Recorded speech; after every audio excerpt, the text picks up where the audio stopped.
Un saludo cordial a todos los estudiantes del segundo grado de secundaria, pidiendo disculpas por efecto de la gargantita, está un poco mal. Pero bueno, hacemos el esfuerzo de continuar con las clases virtuales, como siempre. Bienvenidos a la 25ª sesión de aprendizaje que corresponde al capítulo 25 de la asignatura Historia Universal. Trabajo en el libro está en las páginas del 107 al 110. Hoy, dentro de la sesión, vamos a tratar sobre conceptos y características de las monarquías absolutistas. Quien les habla es el profesor David Guamán Manrique, que cada sesión de aprendizaje y cada video más sus diapositivas, él lo elabora. Muy bien, muchachos, sin más preámbulos, sin más rodeos, de frente a la arena, a torear al toro, llamado características de las monarquías absolutistas. Para poder entender mejor este tema, estudiantes, vamos a hablar sobre los estados modernos. Estados modernos. Comparando los estados antiguos, pertenecían a la edad antigua y a la edad feudal, o a la edad media, antigua y media. Entonces estos estados modernos van a comenzar con la edad moderna, ¿no? Más o menos entre los siglos 14, 15, pero se van a asentar mejor en los siglos 16 y 17. ¿Ya? Estos estados modernos se van a convertir en monarquías absolutistas. Y vamos a ir entendiendo poco a poco por qué monarquías absolutistas. Primero, qué significa monarquía y luego qué es absolutismo. ¿Ya? Entonces, pero el punto de partida de las monarquías absolutistas son los estados modernos. La aparición de los estados monistas. No lo relacionen con la familia de los animales. Allá, profesor, es un estado gobernado por los gorilas. O sea, hay una película, creo que se llama El país de los gorilas, o los gorilas, el planeta de los simios. No es eso. Al hablar de la aparición de los estados monistas, quiere decir la aparición de aquellos estados donde hay un solo hombre con todo el poder, un mono o un monarca. O sea, la aparición de los estados monarcas o monistas, ¿ya? Donde todo el poder lo tiene un solo hombre. Eso es estados monistas, ¿ya? Monistas o monarcas. Entonces, entendiendo esta partecita de los estados monarcas, vamos a ver cómo aparecen los estados monistas o modernos. El estado moderno, ¿ya? Aquí hay que incidir en el origen. ¿Dónde se originan los estados modernos? Origen, ¿ya? Dice, se ha originado en las ciudades repúblicas de Italia. ¿Ya? Entonces, exactamente en donde, juntamente con el renacimiento de Florencia. Y hay que recordar que Florencia es una ciudad, estado de Italia. El primero que va a utilizar la palabra estado va a ser Maquiavelo. ¿Ya? Este personaje, Maquiavelo, introduce la palabra stato, que significa estado. ¿Ya? Estado. Ahora, este estado, cuando aparece como el ente rector de los países, tiene sus elementos. Elementos del Estado moderno. ¿Ya? Vamos a ver cuáles son los elementos del Estado moderno. A ver, profesor, disculpe usted, ¿cuáles son los elementos del Estado moderno? Vamos a indicar. Por ejemplo, dice, primero, van a haber unidades de poder continuas. Las unidades de poder continuo. ¿Qué es eso? Antes de las unidades de poder continuas, muchachos, en Europa existían dentro de un territorio las poliarquías. Ahora, ¿qué cosas son las poliarquías? Las poliarquías, mis queridos estudiantes, son dentro de un pequeño territorio hay varios reyecillos, varios reyes dentro de un solo territorio. Y todos gobernaban a su manera, pero no tenían mucho poder, ¿no? Tenían un poder limitado, de tal manera que los que tenían un verdadero poder eran los señores feudales. Estos señores feudales que correspondían a la Edad Media permitían las poliarquías, o sea que hayan bastantes reyecillos. Estos reyecillos fueron cambiados por unidades de poder continuo y bien organizadas. ¿Qué significa esas unidades de poder continuas? Unidad significa que solamente había un gran, ¿qué cosa? Un gran, uno solo, no habían varios reyecillos, un gran rey. Un solo rey que ya gobernaba todo un territorio. Era una unidad, ya no poliarquía. A eso se le llama, ¿qué cosa? Un rey, ¿no? Un rey que representaba al monismo. O sea, ¿qué cosa? La monarquía. Ya, muchachos, en vez de la palabra poliarquía, entonces aparece la palabra monarquía. Ahí está. Entonces, ya, profesor, ya entiendo. La palabra poliarquía va a quedar eliminada para dar paso a la palabra monarquía. ¿Y qué significa monarquía? Una unidad de poder continuo. ¿Qué quiere decir? Que un solo hombre gobernaba hasta su muerte. Ya no paraban cambiando. Acá, por ejemplo, en las poliarquías, estos reyecillos que no tenían mucho poder, cuando querían los cambiaban. Pero cuando aparece un solo rey representando a un gobierno monárquico, este rey gobernaba hasta su muerte, con todos los poderes otorgados. Entonces, el primer elemento del Estado moderno es la monarquía con el rey. ¿Y eso qué significa, muchachos? Varios reyecillos reemplazados por un solo gran rey. Ahí está, ¿ya? Varios reyecillos reemplazados por un solo gran rey. Segundo elemento, lo que vamos a llamar nosotros, si no hay garantía de quién me cuida, ¿no? ¿Quién me debe cuidar?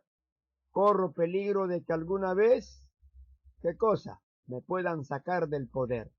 Entonces, debo tener yo un ejército permanente, pero un ejército muy profesional, ¿ya? Un ejército profesional.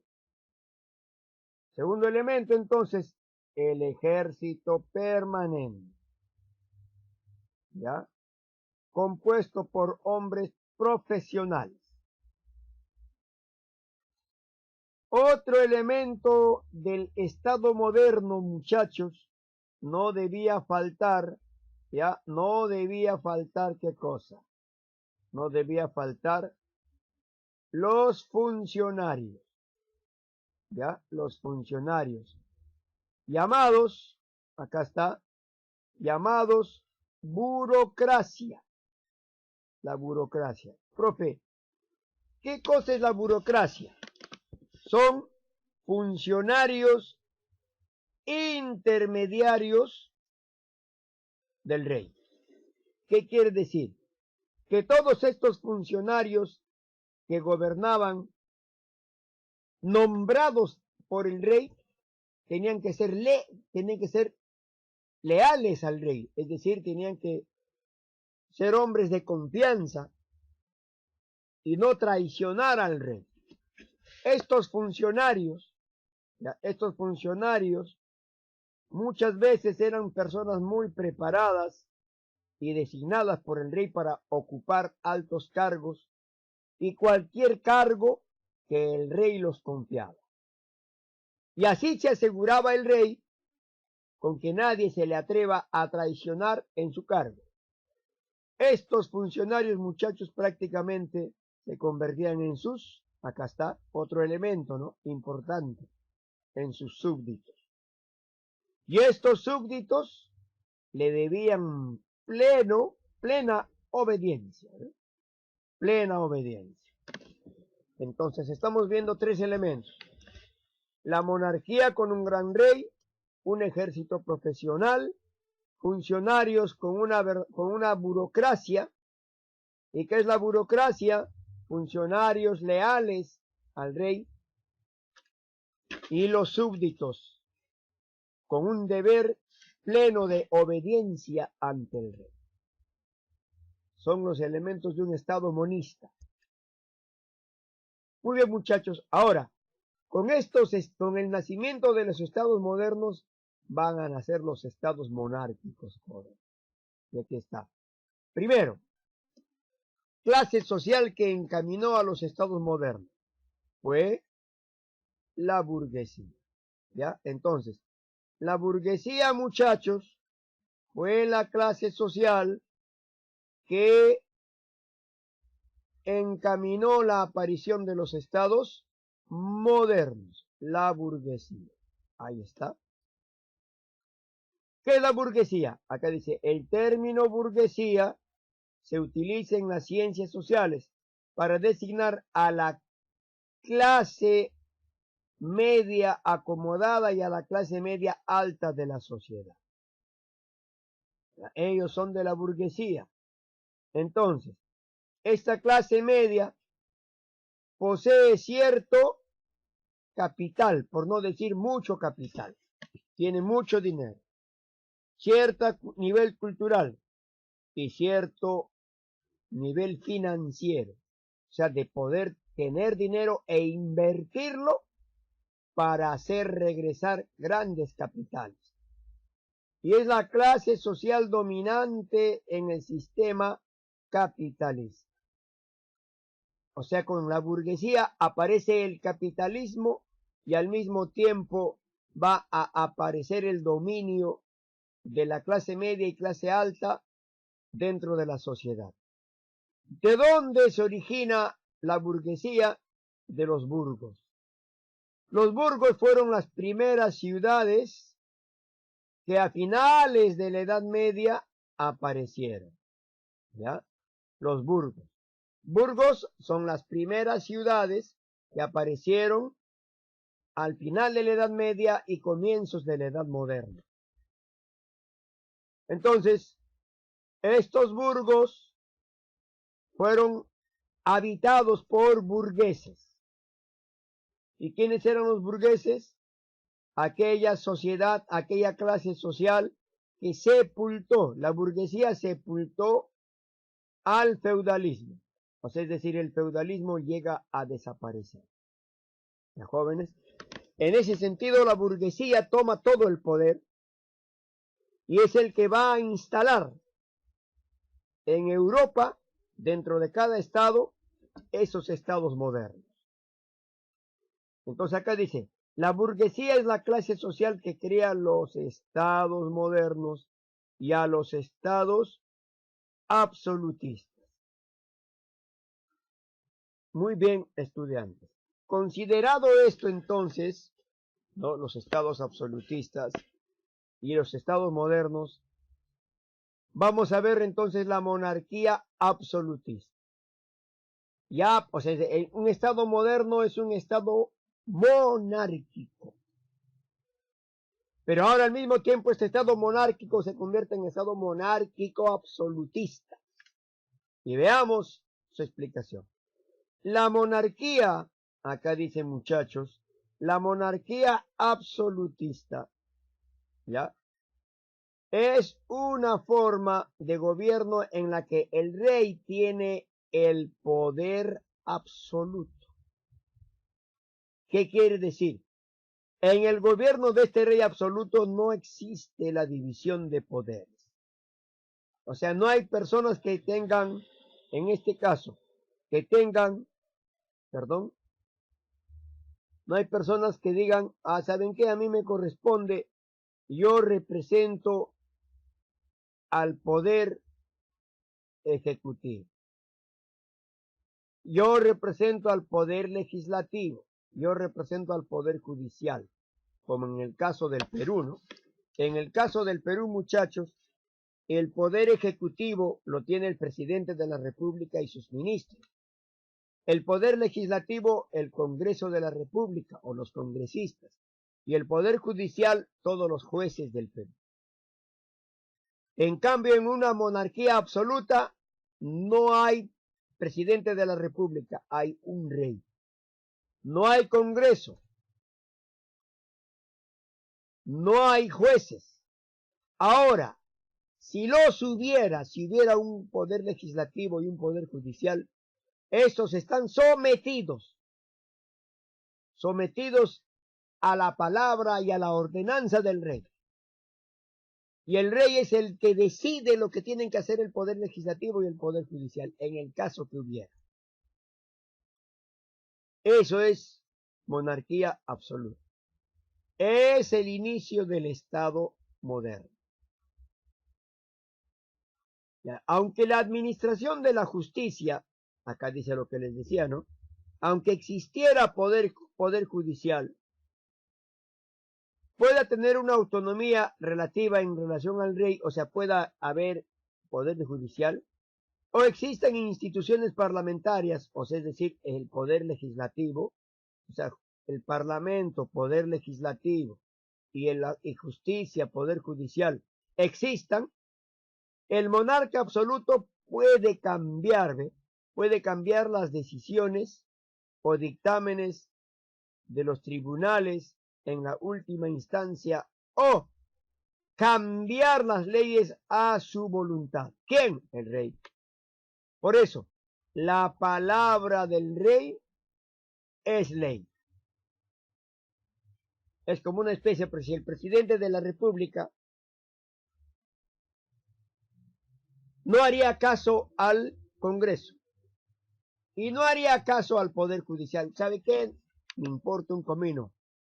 Hoy día me están investigando a mí, al presidente de la República, me importa un comino el fiscal, me importa un comino el juez. Yo soy el único hombre poderoso, retírense de mi camino. Y aquí se hace lo que yo digo. Algo así. Pero en este caso, en una democracia moderna, se comparten los poderes. Y cada poder es autónomo, vale por sí. Y lo que hace cada poder, la ley dice, eso vale. ¿Ya? En una monarquía absolutista, no.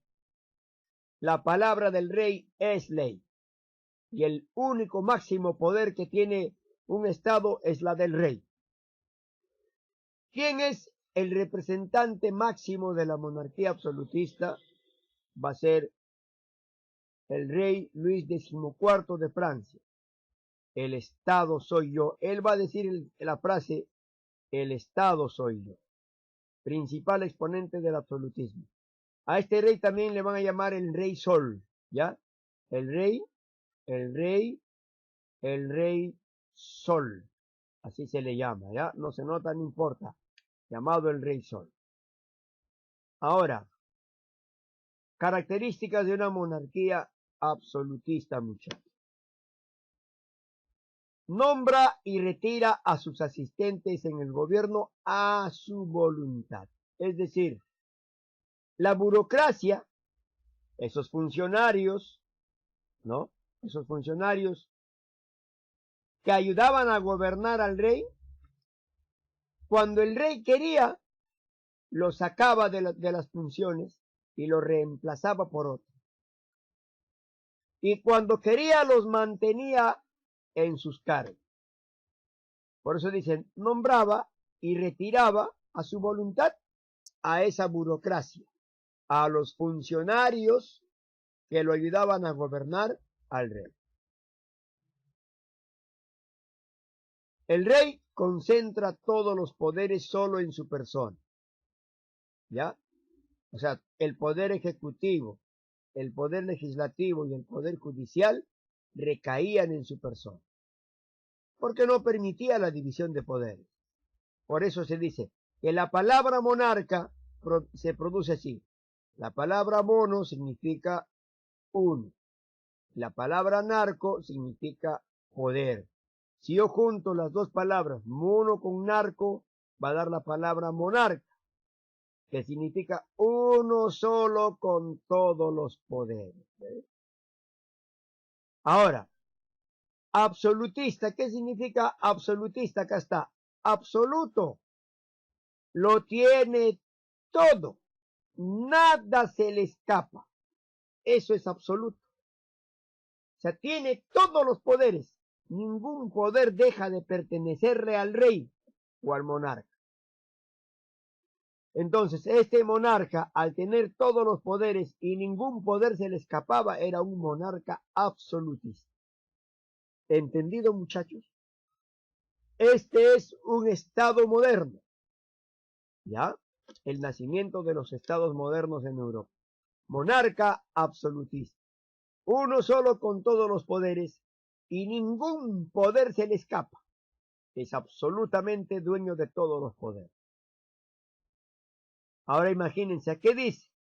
¿De dónde nacen los poderes de los reyes? Nacen de Dios. O sea, la fuente de los poderes de los reyes es Dios. Imagínense. Entonces ellos tenían un poder divino y que los monarcas ejercen la soberanía por derecho divino de los reyes. A su madre. Poquito más hijos de Dios. No, hijos de Dios. No hay mecanismos por los que el soberano, que no reconoce ni tiene superiores, que quiere decir que, ¿quién era el soberano? El rey. Por encima del rey no había ninguna otra persona. No había ni una otra persona. Por tanto, el rey, si se equivocaba, no se equivocaba, si mataba o no mataba, violaba las leyes o no, si la ley era el rey. Ante nadie respondía. Es decir, sus actos no respondían ante nadie, sino solamente ante Dios mismo. O sea, entre el rey y el Dios no había nadie acá. Yo, ¿ante quién voy a responder por mis actos? Ante nadie. Era un monarca absolutista. ¿Vieron? Entonces, lo que hacía un rey no era condenado por nadie ni por nada. Porque el rey era la ley misma, en una monarquía absolutista. Ahora vamos a ver quiénes fueron los ideólogos, muchachos, del absolutismo. ¿Ya? Un gran ideólogo del absolutismo fue Jean Bodin, que nació en el año 1530 y murió en 1596. Aquí se cierra el paréntesis. ¿Ya? ¿Qué decía Jean Bodin? Sostenía que un rey debía gobernar sin necesidad de ningún consentimiento ajeno. ¿Qué quiere decir? Que nadie se meta en su gobierno. Nadie acá. nadie debe entrometerse en sus decisiones. ¿Dónde explicaba eso? En sus obras, los 6 libros de la República. Ahí le decía al rey que nadie se meta en tu gobierno. Nadie a nadie tú debes pedirle consentimiento para gobernar. A nadie. Gobierna tú solo. Eso decía Jean Bodin. Y aquí está la imagen de Jean Bodin. Otro exponente del absolutismo, muchachos, fue Jacobo Estuardo. ¿Qué dice Jacobo Estuardo? Dice, él llegó a ser rey de Escocia y de Inglaterra. Consideraba que el monarca era lugarteniente de Dios. Era lugarteniente de Dios. Por eso es que muchas veces entre el rey y el papa había grandes conflictos. Había muchos encontronazos entre el rey y el papa. El papa, en este caso, también era representante de Dios en la tierra. Pero al mismo tiempo el rey se consideraba lugarteniente de Dios. ¿Ya? Entonces, Jacobo Estuardo publica la verdadera ley de las monarquías libres en 1598. Para decirle que el lugarteniente de Dios era el rey en la tierra. Y con esto buscó la bronca al Papa, que era y es considerado hasta la actualidad el representante de Dios en la tierra. Él es Jacobo Estuardo, rey de Escocia e Inglaterra. Otro representante, Thomas Hobbes. ¿Qué dice? Escribió la obra Leviatán. Ahí dice, propuso que las naciones prosperan bajo una monarquía. Solo la monarquía va a dar prosperidad a los países. Ya dice, entonces, no porque tienen un príncipe, no, sino porque tienen un monarca. Y este monarca tiene súbditos que le obedecen. Y todos tienen que obedecer al rey. Obediencia plena al rey. Eso decía en su obra Thomas Hobbes, en su obra Leviatán. Y aquí está Thomas Hobbes. Otro incentivador de las monarquías absolutistas fue Jacques Bossuet. Y él que decía, consideraba que la monarquía era la forma de gobierno más natural, no había otra, sobre todo si es hereditaria, es decir, el rey si se muere, su familia hereda esa corona. Y solamente una sola familia debe de gobernar, porque ese gobierno es sagrado. Nadie más que es sagrado y absoluto. Para él, el rey representa a la majestad divina. En los reyes estáis viendo la imagen de Dios. ¡A la cumbre! Imagínense lo que decían los propulsores del absolutismo. Escribió política sacada de la sagrada, interpretó la política sacada de las sagradas escrituras. Él es Jacques Bossuet. Y ahora, muchachos, Nicolás Maquiavelo. Con Nicolás Maquiavelo vamos a interpretar bonito qué representó las ideas de Nicolás Maquiavelo. ¿Quién fue Nicolás Maquiavelo? Fue un diplomático, filósofo, político y escritor italiano del Renacimiento, ¿ya? El autor es considerado el padre de la ciencia política moderna. ¿Quién es el padre de la ciencia política moderna, muchachos? Nicolás Maquiavelo. Entre sus obras más representativas se encuentra El Príncipe. ¿Ya? En esta obra, El Príncipe de Nicolás Maquiavelo, es una de las primeras de carácter político de la modernidad. Habla de política. ¿Qué cosa es política? El arte de gobernar. Entonces Maquiavelo en su obra El Príncipe va a dar orientaciones al rey de cómo debe gobernar. Rey, tú debes gobernar así. Rey, tú debes gobernar haciendo esto. Y aquí está. Las sugerencias de Maquiavelo. Maquiavelo, o sea, este diplomático, en la obra El Príncipe, enumera una serie de rasgos esenciales que caracterizan a un buen político. Entre ellos destacan, o sea, ¿cómo debe ser un verdadero político? Un verdadero rey. Debe ser manipulador.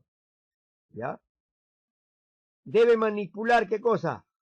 Por ejemplo, haciendo uso de los medios necesarios para alcanzar los fines. ¿Qué quiere decir? Si su objetivo es llegar a un determinado final, no importa cómo lo haga, pero debe llegar a ese final. No importa, manipula tú. Lo que hagas, nadie te debe cuestionar. Pero llega al fin. Llega a lo que tú quieres alcanzar, manipulando. Ahora, ustedes saben que la manipulación, muchachos, está prohibido en estos estados modernos. No se puede manipular a nadie. Por ejemplo, el presidente Martín Vizcarra quiso manipular a su secretaria, ¿no? ¿De qué manera? Que haga la secretaria lo que él quería que haga. Que diga a la secretaria lo que él quería que diga. Eso es manipulación.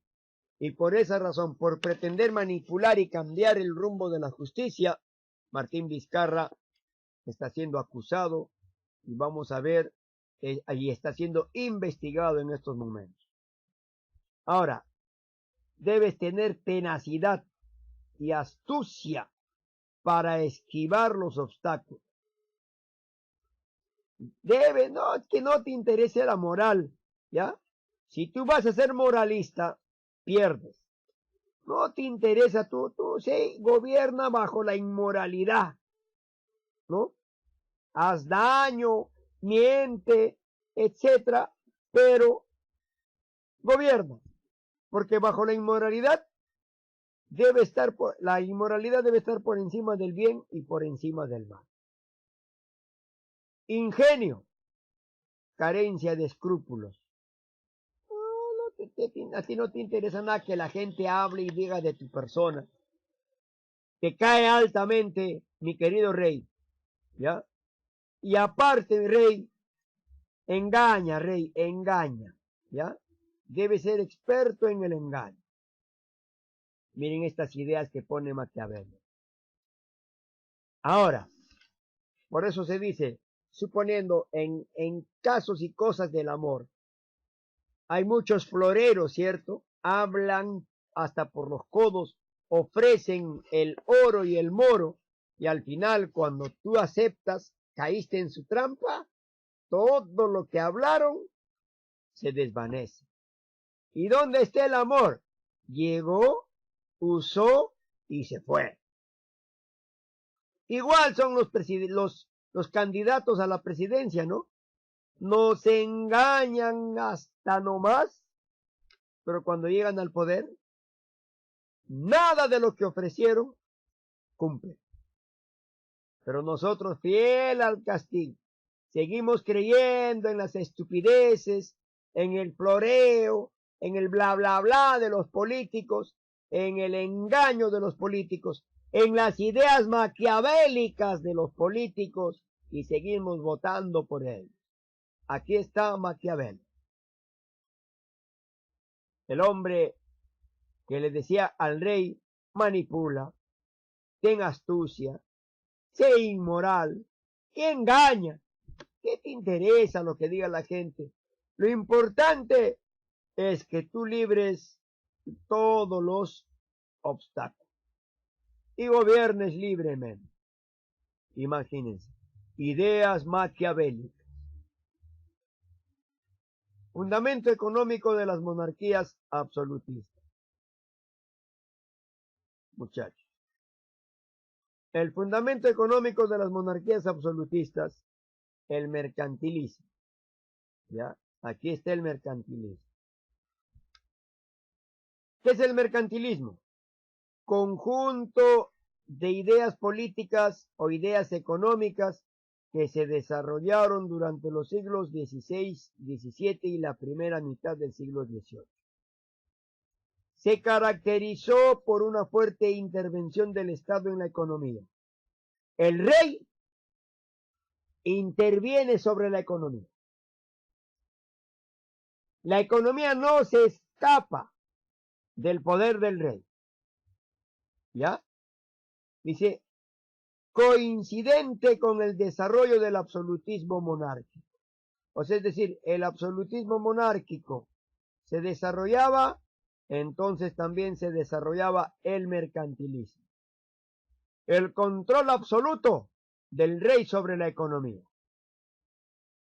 Ahora, ¿qué fue el mercantilismo? Consistió en una serie de medidas que se centraron en tres ámbitos.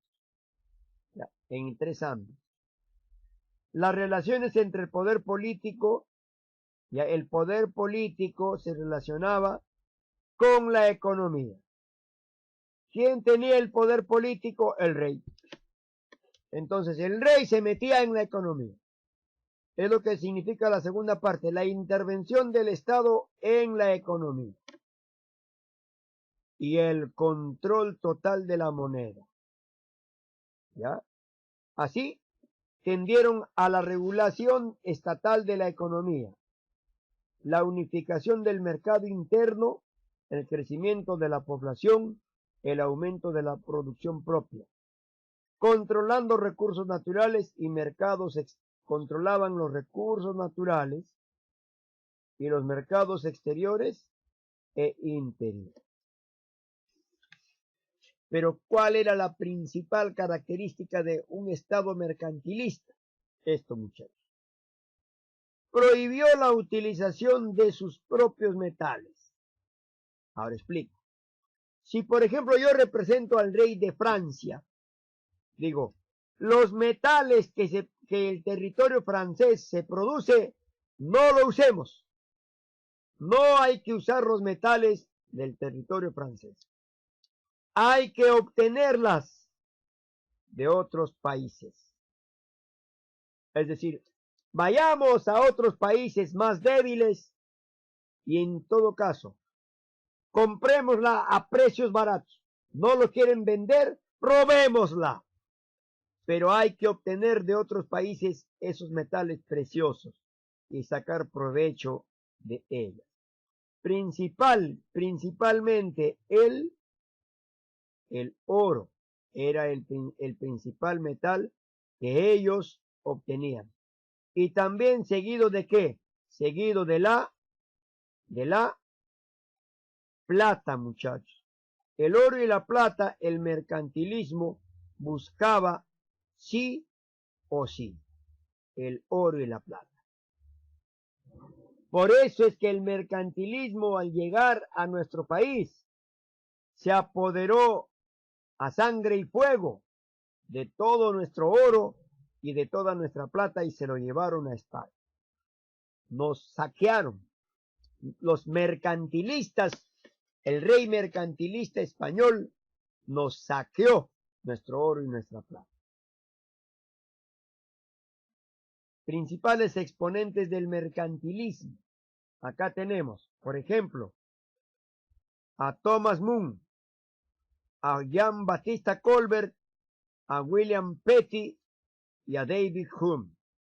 Y la imagen de aquí que vemos pertenece a Jean Baptista Colbert.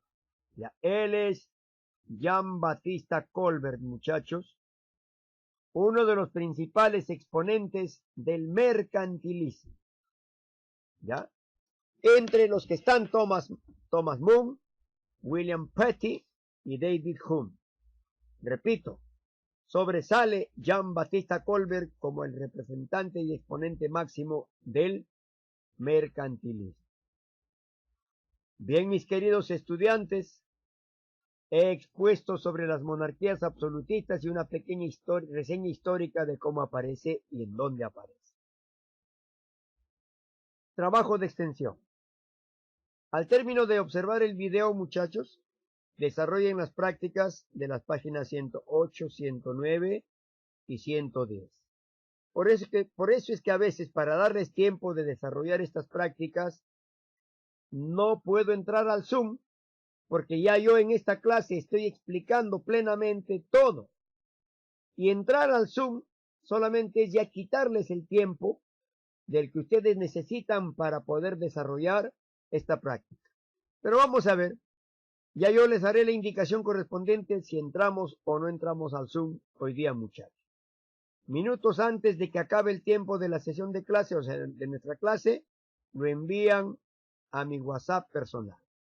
Ahora, además, como tarea para la próxima semana, para el próximo lunes 19 de octubre, de 9 a 9:30, deben enviarme 2 mapas conceptuales con el resumen hecho de las clases que les he enviado en la plataforma. Lo imprimen, lo leen bonito, lo resumen, arman 2 mapas conceptuales y lo envían. La fotografía terminada lo envían el próximo lunes 19 de octubre. Ya se va el año, muchachos. Ya se va el año. Gracias, estudiantes, y hasta la próxima clase.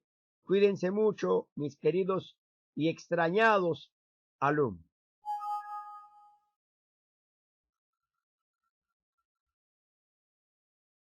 Repito, muchachos, a cuidarse mucho. Adiós, mis queridos estudiantes.